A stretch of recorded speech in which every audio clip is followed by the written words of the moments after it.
Good morning everyone. আজকে Sunday, বাড়িতে সকাল থেকেই কী খাবো বলছি। মা বললো আজকে একটু মাটন নিয়ে আয়, মাটন করি।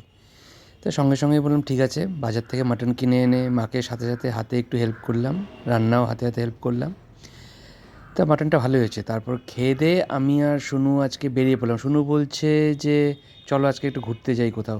বললাম ঠিক আছে চলো, বাইক নিয়ে দুজনে বেরিয়ে পড়লাম। জানি না কোথায় যাব, যাচ্ছিলাম। যেতে যেতে হট করে রাস্তায় ঠিক হলো চলো একটু আলিপুরের ওদিকে যাই। তো বললাম চলো।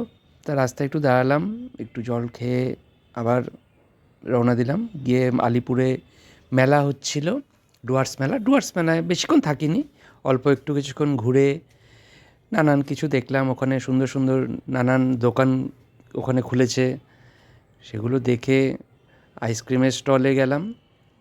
শুনুকে বললাম আইসক্রিম খাও, ও বললো না ঠান্ডায় খাবো না, যে ঠান্ডা পড়েছে।